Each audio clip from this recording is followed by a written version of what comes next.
NTA की परीक्षा में एक बार फिर से चूक आई है। आयुष पीजी एंट्रेंस परीक्षा में कंप्यूटर ही नहीं चल रहे थे क्योंकि बिजली चली गई, डीजल नहीं था और बच्चे काफ़ी परेशान हुए। सीजेपी जो कि लगातार एनटीए की खामियों को लेकर आवाज़ उठा रही है। आशुतोष राका हमारे साथ। आशुतोष, सुना होगा जयपुर में एनटीए का एक परीक्षा केंद्र था, आयुष की परीक्षा चल रही थी पीजी की, वहाँ पे क्या कुछ हुआ? ये सब चीज़ें होती रहेंगी। हम 10 बार बोल चुके हैं, वापस बोलेंगे।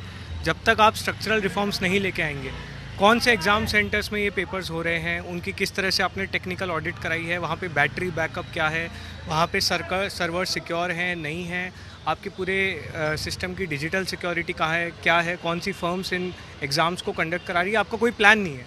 और जब तक आप ये स्ट्रक्चरल प्रॉब्लम सॉल्व नहीं करेंगे, पेपर लीक होते रहेंगे। दिक्कत क्या है कि सरकार सिर्फ ड्रामा करना चाहती है, थिएटर बनाना चाहती है पूरे देश को। सरकार कहती है कि हमने कोर्ट बना दिए हैं, तो अब जब पेपर लीक होगा उसके बाद हम ये कर लेंगे। अरे आप पेपर लीक रोकने के लिए क्या कर रहे हैं? आप इस बारे में बात कीजिए। जब तक आप वो काम नहीं करेंगे तब तक एनटीए के पेपर लीक्स होते रहेंगे। उन बच्चों का क्या होगा जो फर्स्ट शिफ्ट में परीक्षा देने आए थे, कंप्यूटर नहीं चला और परीक्षा का वक्त खत्म हो बहुत गया? शर्मनाक है, बहुत शर्मनाक है। लाखों करोड़ों बच्चों का भविष्य इसी तरह से बर्बाद हो रहा है। सरकार के पास कोई प्लान नहीं है, सरकार की मंशा नहीं है पेपर लीक्स रोकने की, और इसी कारण आज देश में इस तरह के हालात बने हैं। सरकार को समझना होगा कि नीट का पेपर लीक होने के बाद, सीयूईटी का जिस तरह से पेपर डिले हुआ, उसके बाद आप देखिए शिक्षा मंत्री का पूरे देश ने इस्तीफा दिलवाया है।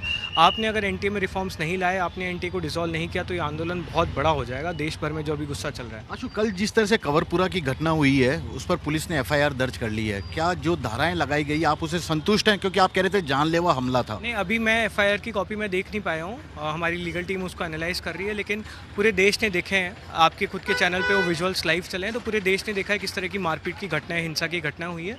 तो पूरा देश अब ये भी देखेगा कि राजस्थान पुलिस कितना निष्पक्षता से इस पूरे मामले की जांच करती है। क्या आप आंदोलन करेंगे? 48 घंटे का अल्टीमेटम बिल्कुल होगा, आंदोलन तो होगा ही होगा। अगर आप हमारी मांगे नहीं मानेंगे, हम क्या मांगे कर रहे हैं? जिन्होंने हिंसा फैलाई उनको अरेस्ट कीजिए, आपका जो तानाशाही ऑर्डर है उसको विड्रॉ कीजिए और स्कूल की मरम्मत शुरू करिए।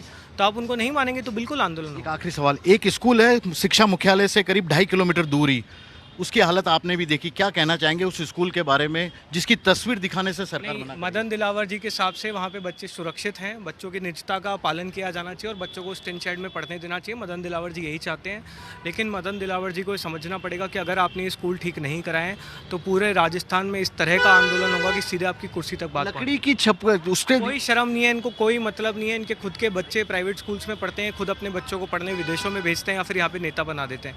इनके पास, किसी के पास कोई इंटेंशन नहीं है हमारे राजस्थान के सरकारी स्कूल ठीक करने का।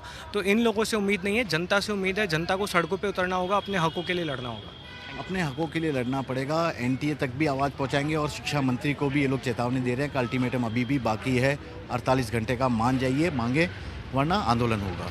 कैमरामैन विक्रम सिंह भाटी के साथ श्रीवत्सन, जयपुर न्यूज़ 24।